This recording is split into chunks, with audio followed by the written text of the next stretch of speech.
Chers amis, bonjour. On est Kavbet Tevet, vendredi Kavbet Tevet, Erev Shabbat Shemot.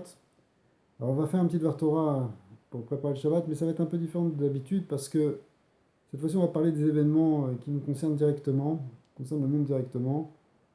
Alors tout d'abord, premièrement, on rentre dans le Sefer Shemot. Shemot, c'est un Sefer qui est le début en réalité de la Géoula du clan Israël. C'est bien qu'on commence par l'esclavage, mais tout de suite dès la parachat Shemot, on voit que les Béné Israël vont sortir. Donc en fait, on va parler de la sortie de l'exil, on va parler de la délivrance. Et cette délivrance, elle va se faire par une révélation d'Hachem et par l'envoi en réalité de Moshe Rabbeinu, qui va être le prototype de Mashiach. Comme on sait que Moshe, c'est lui le premier Goël, il sera le Goël Acharon. C'est le principe de la Géoula qui vient dans tout ce sphère de Shemot. Alors, il y a une Ashgacha qui est absolument extraordinaire. On est en train de vivre des événements qui sont tout simplement qu'on peut définir comme des... On est en train de vivre des prophéties. Ok, on est dans l'année 5577. C'est une année 5777 qui est liée avec le nombre 7, comme en l'année 5666, les tzadikim avaient dit que 666 était lié avec un principe de Géoula qui vient du nombre 6, qui est la notion de Yesod. Comme on sait que Noach lui-même, il est sorti de la Teva à l'âge de 600 ans, et à tel point que le Zohar HaKadosh dit que en l'année 5600, c'est-à-dire le sixième centenaire du sixième millénaire, eh bien, c'est un temps propice pour la Géoula. Mais en fait, cette Géoula, c'est la Géoula qui vient du côté 6, du côté du Yesod. Mais il y a une deuxième Géoula qui vient du côté 7. 7, c'est la Malchut, c'est la Sfirat Malchut, ça correspond à Mashiach ben David. Le 6, c'est Mashiach ben Yosef, mais le 7, c'est Mashiach ben David. Et quand il y a 7, 7, 7, ça veut dire c'est le nombre 7 qui se révèle, c'est le nombre de la Malchut qui se révèle dans le niam de Bria, Yetzira, Asiya, dans tous les Olamot. Il y a le niam de la Malchut, c'est donc du nombre de David, le nombre 7, puisque David c'est 14, c'est les 7 sphirotes qui descendent et qui remontent. Et donc on est dans un temps qui porte en lui une dimension de potentialité messianique. À chaque fois qu'on donne des dates, que les tzadikim donnent des dates, c'est toujours qu'il y a une efsharut, il y a une possibilité, il y a une énergie dans l'air qui permettrait d'amener un ketz, mais ça ne veut pas dire que ça se réalise, mais en tout cas, nous, on doit prier pour, on doit avancer, on doit avoir la émouna que ça peut se réaliser, se révéler. Alors, aujourd'hui, c'est un des moments majeurs en réalité. Pourquoi? Cet après-midi, ça va être l'intronisation de Donald Trump, qui est quand même l'homme qui va être placé au sommet des rois, en quelque sorte, du monde, puisque ça va être l'homme le plus puissant du monde libre, en tout cas. Et voilà que un siman qui nous est donné, c'est que Donald Trump, c'est Gematria Mashiach ben David. Exactement 424, ce qui est absolument incroyable, parce que, bon, voilà, Mashiach ben David, il y a une possibilité ici, il y a une force messianique qui vient dans cette nouvelle ère qui vient avec Donald Trump.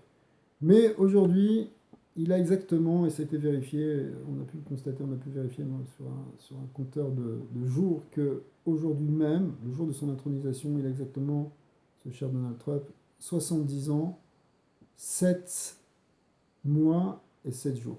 Alors ça, c'est quelque chose qui est incroyable aussi, parce que le 777, c'est peut-être le nombre du jackpot, et lui, il a peut-être gagné le jackpot là maintenant, mais c'est ce nombre dont on vient de parler, de 5777, qui est le dévoilement justement du Mashiach, le dévoilement de la dimension de David. C'est ça le jackpot en réalité pour l'humanité, si on pourrait dire.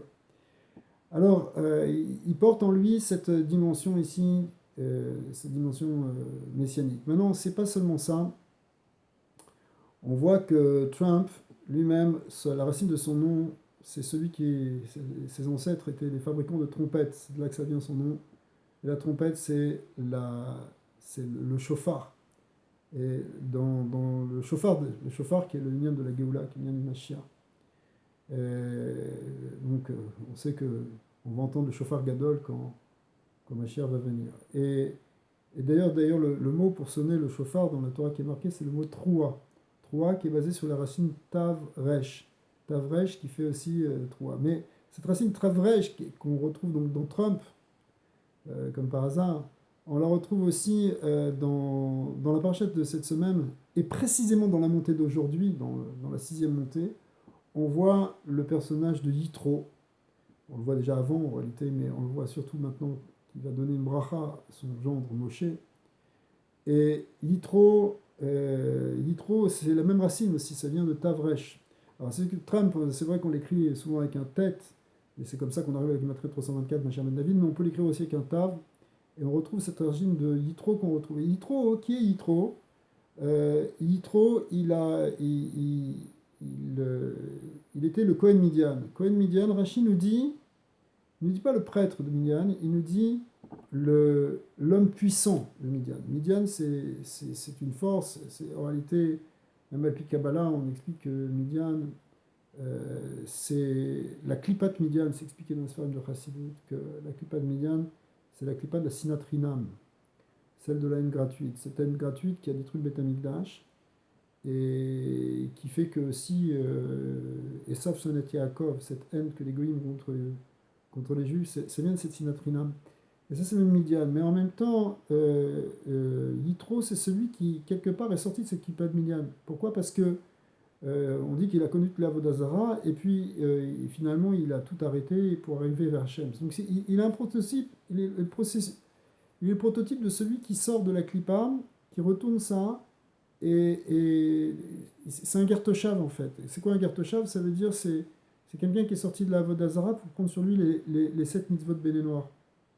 La conversion d'Yitro, c'est la conversion de celui en fait, qui sort du sheker de cette haine gratuite qu'on a vue cette semaine avec les nations qui se déchaînent complètement contre Israël, qui ont fait encore une conférence avec 70 nations, comme par hasard, comme si on ne savait pas qu'il y avait 70 nations, et qui ont tout cela pour délégitimer et complètement nous condamner. Mais c'est encore cette clipa de Midian qui est là, mais on voit que il y a quelqu'un ici, le Cohen Midian, le chef de Midian, le chef des nations, en réalité, le chef de Esav, quelque part. Midian, c'est lié avec la clipa d'Esav. Et d'ailleurs, entre parenthèses, Midian, ça fait 104 en Gematria, qui est l'union de deux fois Shem Ben, qui est Ben, qui est le 52, qui est le nombre de Ashura Takilim, qui est l'union des Malché Edom. Donc, ça c'est Bekitsour pour ceux qui connaissent un peu la Kabbalah, mais ça veut dire qu'il y a une possibilité ici de transformation de cette force négative qu'on voit. On voit quelqu'un qui tient un discours ici tellement pro-Israël, tellement vrai quelque part, du point de vue en tout cas en ce qui concerne Israël, que c'est très encourageant. On voit qu'il a il est un peu comme Yitro, celui qui a transformé, qui est sorti de cette clipa de Midian. Et maintenant, il avait une fille, Yitro en fait il avait 7 filles, mais la fille aînée elle s'appelait Tzipora. Et Tzipora s'est mariée avec Moshe. Donc Moshe, en fait, lui, c'est le gendre de Yitro. Il est appelé d'ailleurs dans le passage Rotem Moshe. Et ce Rotem Moshe, lui, il épouse Tzipora. Mais c'est qui Tzipora? Tzipora, c'est une fille qui s'est convertie. Alors, c'est intéressant parce que dans le schéma de Trump, on voit que son gendre Kouchner, il a épousé aussi la fille de Trump, qui elle-même s'est convertie. Et qui, d'un certain côté, a un profil un peu comme Tzipora qui se convertit justement à la Torah. D'ailleurs, le prénom hébraïque de la fille de Trump, c'est Yael. Yael, elle est Alpi Kabbalah, elle est liée avec Tzipora. Pourquoi elle est liée avec Tzipora? Parce que Tzipora, hein, c'est écrit dans le Harizal quelque chose de très profond, c'est que l'histoire de Yitro, c'est que Yitro a fait le tikkun de Caïn. Caïn a tué Evel. Caïn qui a tué Evel, c'est aussi le problème majeur de la source de tout ce qu'on appelle la sinatrina, de la haine gratuite pour le tuer. Alors, les Chachamim nous disent que Evel est né avec 2 jumelles et que Caïn avec une seule jumelle, il a été jaloux, il a voulu l'autre jumelle. Le Harizal explique ça à Kabbalah, comment au niveau des lumières de la Malchoute, comment ça se fait qu'Evel avait 2 lumières, mais en tout cas, et pourquoi Caïn a voulu la prendre. Mais ce qu'il explique après, c'est que Yitro a fait cette réparation, parce que Moshe avait la neshama de Havel, Yitro la neshama de Caïn. Et quand Caïn, qui est devenu Yitro maintenant, donne Tzipora en mariage à Moshe qui est Havel, il rend cette jumelle qui avait été prise par Caïn à Havel lorsqu'il a tué son frère pour la prendre justement. Donc en réalité, le mariage de Moshe Rabbeinu, le fait que Yitro donne Tzipora à Moshe Rabbeinu, c'est une réparation. C'est la réparation du problème de Caïn. Maintenant, ça va un peu plus loin que ça parce que alors, Yaël elle-même, Yaël, elle est appelée Eshet Chaver Akini. Eshet Chaver Akini, elle-même, elle est allée et elle a tué Sisra, qui était le général cananéen, et elle a récupéré la force de Caïn. On explique à Kabbalah. Elle a récupéré le Tov qui était dans Caïn, et c'est un remèze qu'il y a dans le mot Chaver Akini. Kini, c'est le lien de Caïn. Mais il se trouve que Chaver et Kini sont deux noms de Yitro. Yitro avait 7 noms, Reuel, Yeter, Yitro. Chaver, Kini, Poutiel, mais il avait Chaver et Kini. Et Yaël, elle-même, elle fait ce même tikkun d'aller chercher la Gdusha, le Tov, le Chelek Tov qui était chez Caïn, comme Yitro qui a ce Chelek Tov chez Caïn, et qu'il a donné, qu'il a rendu en quelque sorte, qu'il a manifesté en donnant de Sipora. Eh bien, Yael aussi, finalement, elle a cette même notion ici de réparation et d'aller chercher les étincelles qui sont de Kdusha du côté de Caïn pour réparer cette faute primordiale, cette force primordiale de la haine gratuite qui est la cause de la destruction du Beth Amikdash. Alors, voilà, maintenant il nous reste Kouchner, il y aurait beaucoup de choses à dire sur lui, parce que lui, c'est le gendre de Trump qui ressemble à Yitro. Alors, dire qu'il ressemble à Moshe, on ne sait pas, mais voilà, ici, il se trouve que Trump a dit de lui que c'est lui qui va s'occuper du problème d'Israël, du problème au Moyen-Orient. Et ici, on a affaire à quelqu'un qui, contrairement à tous les prédécesseurs américains, en particulier ceux qu'on a vus ces derniers temps, est totalement, non seulement pro-Israël, mais qui est plongé finalement dans la philosophie de la Torah et de la philosophie du Rabbi. Ce soir même, il a reçu un éther pour sortir de la...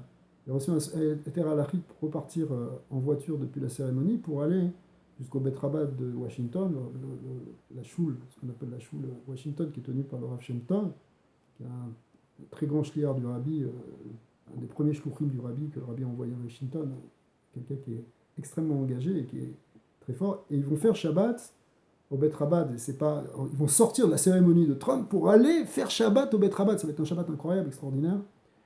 Et ils ont reçu un éther de Pikuar Nefesh, entre parenthèses, parce qu'effectivement c'est une sakana de rentrer à pied, donc c'est comme quelqu'un comme un médecin qui va à l'hôpital, il a le droit de reprendre un médecin, ou par exemple une doula qui va à l'hôpital pour accompagner un malade, il a le droit de revenir en taxi, en voiture chez lui, parce que sinon plus personne n'irait.